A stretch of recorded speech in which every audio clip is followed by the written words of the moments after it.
Welcome back to Tectonic with Munzir. और आज के इस एपिसोड में काफ़ी सीरियस और ऐसी चीज़ बताने वाला हूँ जो आपके लाइफ को अफेक्ट करेगी कहीं ना कहीं। तो गर्मियाँ शुरू हो गई हैं और गर्मियाँ शुरू होते ही आग लगने का सिलसिला शुरू हो जाता है। एक हफ्ते से 10 दिन के अंदर मैंने 3-4 जगहों पर आग लगने की खबरें सुन ली हैं। सबसे भयानक हादसा हुआ दिल्ली के विवेक विहार में। दिल्ली के विवेक विहार में 9 लोगों की मौत हो गई और वजह बताई जो जा रही है अभी तक कि एसी जो है वो मौत की वजह बना। पूरे घर में आग लग गई और इतना दर्दनाक हादसा हुआ कि एक कपल था, उनका एक बच्चा था, घर से बाहर निकलने का मौका नहीं मिल पाया क्योंकि इतनी आग भयानक लगी थी। और जब जो चश्मदीद हैं उन्होंने जा कर के वहाँ बताया, देख करके डेड बॉडीज़ पड़ी हुई हैं और ऐसी डेड बॉडीज़ जिन्हें पहचाना नहीं जा सकता।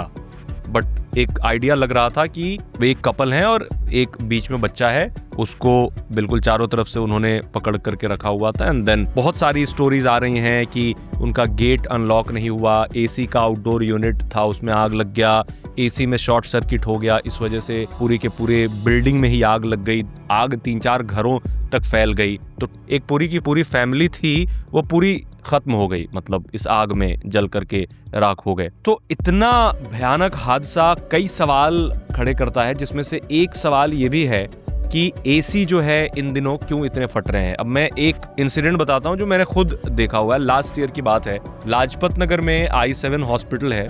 तो मैं घर से निकल रहा था तो देखा कि पूरा का पूरा I7 हॉस्पिटल जल रहा था। पूरा मतलब आधे से लेकर के वो हॉस्पिटल पूरा उसमें आग लगा हुआ था। तब तक दमकल भी नहीं आई थी, मतलब जो आग बुझाने वाली गाड़ी होती है तब नहीं आई थी। और फिर आवाज़ें आ रही थी कुछ फटने की। बाद में जब पता चला तो ये पता चला कि जो एसी के यूनिट थे वो फट रहे थे।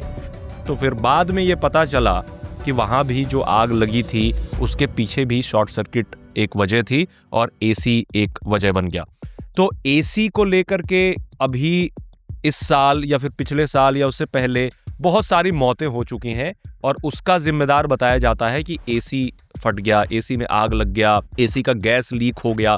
बहुत सारी चीज़ें एसी को लेकर के चलती रहती हैं। बहुत सारे मिथ भी हैं, बहुत सारे फैक्ट्स भी हैं एसी को लेकर के। कुछ एक्सपर्ट से मैंने इसको लेकर के बात भी करी है कि कैसे काम करता है ये पूरा का पूरा सिस्टम, लाइक एयर कंडीशनर्स जो होते हैं वो किस तरीके से काम करते हैं और क्या चीज़ें हैं वो आपको ध्यान में रखनी चाहिए अगर आपके घर में भी एसी लगा हुआ है। तो एसी में कुछ ऐसा हार्ड एंड फास्ट नहीं है कि जो तुरंत आग पकड़ ले या फिर ब्लास्ट हो जाए, लेकिन वो उसके वर्किंग का सिस्टम ही है कि अगर थोड़ा सा मेल फंक्शन हुआ तो काफ़ी स्कैरी हो जाती हैं चीज़ें। आग लगने की नौबत आ सकती है, फटने की नौबत आ सकती है। कहीं कहीं पे तो एसी बिल्कुल बॉम्ब की तरफ फट जाते हैं, ब्लास्ट करके फट जाते हैं एसी, और उस वजह से कई लोगों का नुकसान हो जाता है। अब इसमें इंडोर यूनिट और आउटडोर यूनिट 2 यूनिट होते हैं। विंडो में ऐसा नहीं होता। विंडो एसी में क्या है कि आपको एक ही यूनिट मिलता है जो आधा अंदर चला जाता है और थोड़ा सा बाहर की तरफ होता है और देन आपको इंडोर वाला ऑप्शन दिखता है। तो इसमें इंस्टॉलेशन सबसे पहली चीज होती है जो वजह बनती है आगे चल करके आग लगने का या फिर ब्लास्ट होने का। सबसे पहले अगर आपका एसी कहीं ऐसी जगह पे इंस्टॉल्ड है ऑलरेडी जहां उसको ब्रीदिंग स्पेस नहीं मिल रही है, जब भी आउटडोर यूनिट आप लगाएं देन मेक श्योर कि वो ऐसी जगह पे नहीं हो जहां पर बिल्कुल एयर सर्कुलेशन का उसको स्पेस ही ना मिले, लाइक वो ब्रीदिंग स्पेस जिसे कहते हैं। तो थोड़ा सा ओपन में होना चाहिए। ऐसा नहीं है कि बिल्कुल आपने यहाँ पर एसी का आउटडोर यूनिट लगाया है और सामने की तरफ बिल्कुल वॉल है और उसके बीच में डिस्टेंस है ही नहीं, 0 डिस्टेंस है। आपने देखा होगा अगर एसी के आउटडोर यूनिट के अगर आप पीछे चले जाते हैं तो वहाँ आपको बहुत गर्म हवा निकलती हुई दिखती है। Basically you can feel it कि कितनी हॉट एयर उसमें से एमिट होती है। तो अगर एयर ट्रैप हो जाती है तो उससे भी एसी में प्रॉब्लम आती है। दूसरी चीज़ क्या है कि अगर आप एसी लगा रहे हैं तो वायरिंग का बहुत अच्छे से ध्यान दें। स्प्लिट एसी में अक्सर ये होता है कि बहुत दूर आउटडोर यूनिट लगा हुआ आता है और वहाँ से वायर जो है वो आता है अंदर की तरफ, और वायर के साथ ही ये लोग क्या करते हैं जो इंस्टॉलेशन के लिए आते हैं, वायर के साथ एक कॉपर होता है और आपका एक जो ड्रेन पाइप होता है, वो सब को मिला करके एक में वो लोग बिल्कुल फिक्स कर देते हैं। और कई बार उसमें से जो वाटर का पाइप होता है जिससे आपका एसी का पानी निकलता है बाहर, आपने जहां भी लगाया है, तो उसमें लीक हो जाता है कई बार। तो चांसेस बहुत हो जाते हैं कि कहीं ना कहीं वो लीक हो करके उसमें आपके वायर में चले जाएं, और at the end of the day everybody knows that कि अगर पानी कहीं भी इलेक्ट्रिसिटी के साथ कांटेक्ट में आता है तो वो स्कैरी ही हो जाता है। तो इसको भी आप मेक श्योर करें कि जो भी आपका लगाने वाला, इंस्टॉल करने वाला है, वो इस चीज़ को सही से कर रहा हो। आप उसको देखें, कभी भी उसे अकेला ना छोड़े, ताकि जैसे तैसे करके चला जाए। सो मेक श्योर, अगर आपके पास पहले से लगा हुआ है तो मैं रिकमेंड करूंगा कि आप एक बार इंस्पेक्ट करवा लें एसी वाले को बुलवा करके कि कहीं कोई दिक्कत तो नहीं है। तीसरी चीज़, गैस। सबसे ज़्यादा प्रॉब्लमेटिक है गैस एसी की, और उसी वजह से जाहिर सी बात है एसी आपका जो है आपको ठंडक भी देता है। तो गैस अगर लीक हो गई उसमें से, तो चांसेस आर कि आपका एसी कूलिंग नहीं करेगा। तो एसी अगर आप किसी ऐसे प्लेस पे लगाते हैं जहाँ ड्रेनेज है, लाइक मैं जब लाजपत में रहता था तो वहाँ पे एसी जल्दी नहीं ख़राब होता था। एट द सेम टाइम अगर आप कहीं पे और रहते हैं, लाइक आप चले जाए ओखला की तरफ, दिल्ली का एक इलाका है ओखला, वहाँ पर एसी जल्दी ख़राब होते हैं। या फिर आप चले जाएं सिलमपुर की तरफ चले जाएं, उधर एसी जल्दी ख़राब होते हैं। मयूर विहार का कुछ पार्ट है, उधर एसी जल्दी ख़राब होते हैं। क्यों? उसमें से जो गैस निकलती है, मीथेन, वो जो गैस होती है वो डायरेक्ट जो आपका एसी का जो पूरा का पूरा आउटडोर यूनिट लगता है उस पर इफेक्ट करता है वो, और फिर धीरे धीरे कोरोजन हो करके वो गैस लीक कर जाती है और फिर आपका एसी काम करना बंद कर देता है। फिर आपको eight the end of the day या तो उसमें आप पैचेस लगवाएं, लाइक सोल्डिंग जो करते हैं वो ला करके, या तो वो कर लें, या फिर आपको पूरा का पूरा कंप्रेसर बदलना पड़ेगा। अदरवाइज आपकी एसी कूलिंग नहीं करेगा, बार बार गैस लीक हो जाएगी। और वही से आता है कि अगर वहाँ पर थोड़ा सा भी कोई शॉर्ट सर्किट जैसी चीज़ हो गई और गैस भी लीक हो रही है, उससे आग लगने का खतरा है। और कई बार एसी से लोगों का दम भी घुट जाता है। कई बार आपने ये स्टोरी पढ़ी होगी कि लोगों की दम घुटने से मौत हो गई क्योंकि वहाँ एसी लगा हुआ था और एसी की गैस लीक हो गई। तो क्या एसी की जो गैस है क्या वाकई इतनी हार्मफुल है? अब एसी की गैस नॉर्मल कमरे में अगर लीक भी हो जाए तो इतना हार्मफुल नहीं होता कि किसी की मौत हो जाए। एसी में दो तरह के रेफ्रिजरेंट डले होते हैं, R32, R22 रेफ्रिजरेंट। अभी जो एसी में, जो मॉडर्न एसी में R32 रेफ्रिजरेंट यूज किया जाता है। R22 जो है वो पुराने वाले में यूज किया जाता था जो अब फेज्ड आउट हो रहा है।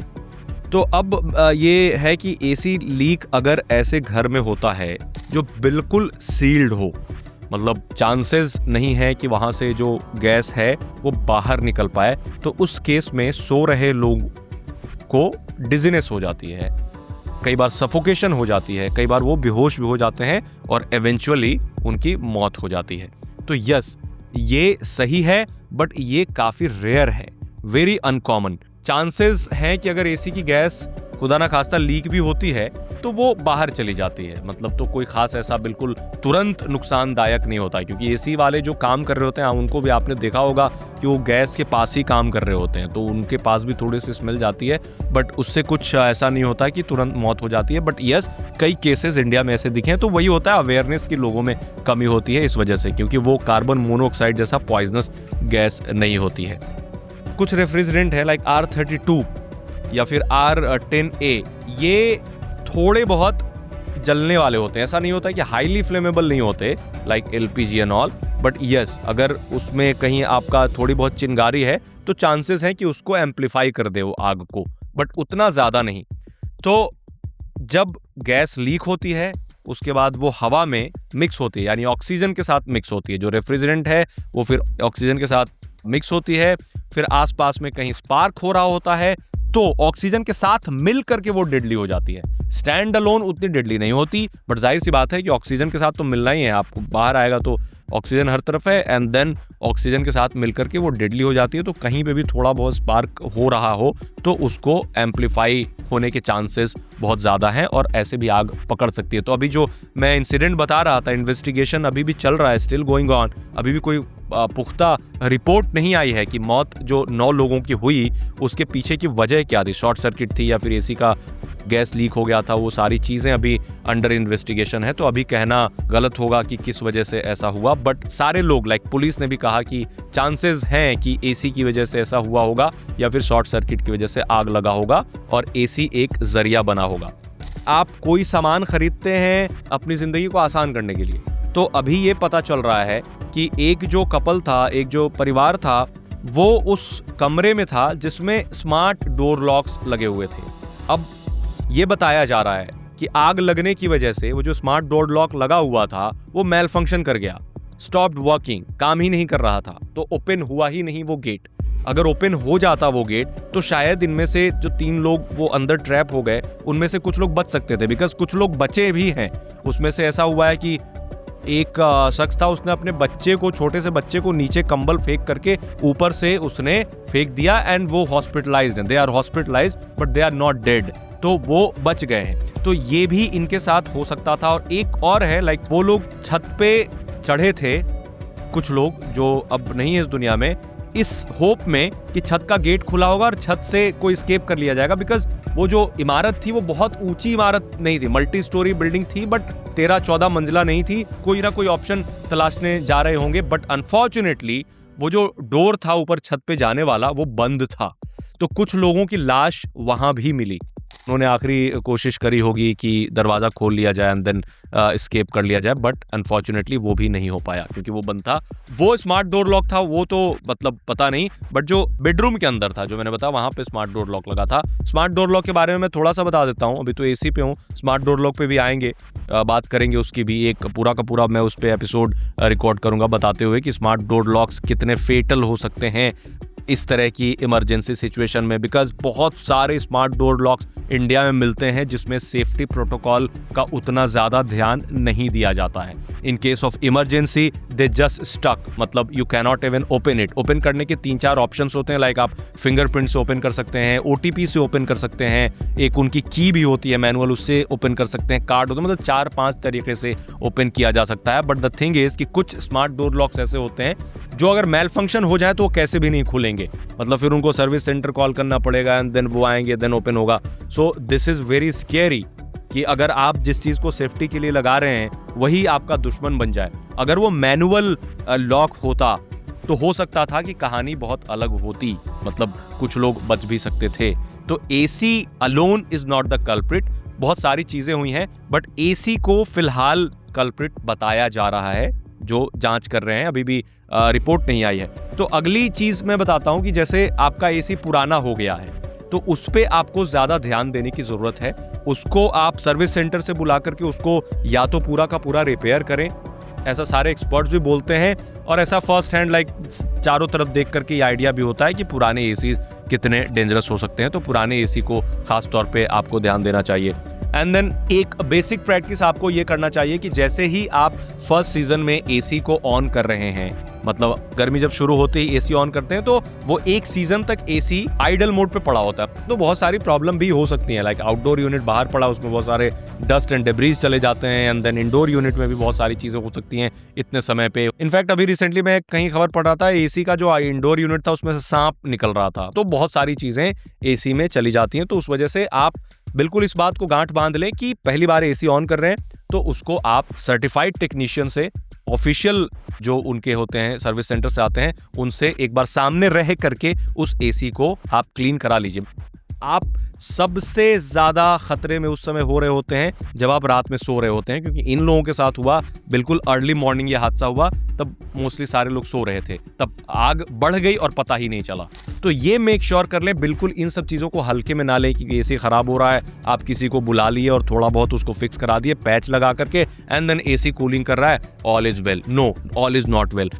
तो आप कमेंट बताएं कि आप AC की सेफ्टी के लिए या फिर कॉशियस रहने के लिए क्या कदम उठाते हैं। अगर आपके साथ भी कुछ इस तरह का इंसिडेंट हुआ है, स्पार्क हो रहा है या फिर कोई प्रॉब्लम हो रहा है, तो आप हमें बता सकते हैं, या फिर कुछ ऐसी चीज़ें हैं जो छूटी गई होंगी मुझसे, आप वो कमेंट बता दें ताकि ज़्यादा से ज़्यादा लोगों को पता चले कि ये सारी चीज़ें भी होती हैं। तो मिलते हैं अब नेक्स्ट एपिसोड में, बातें करेंगे कुछ और। अभी के लिए बस इतना ही। Thank you.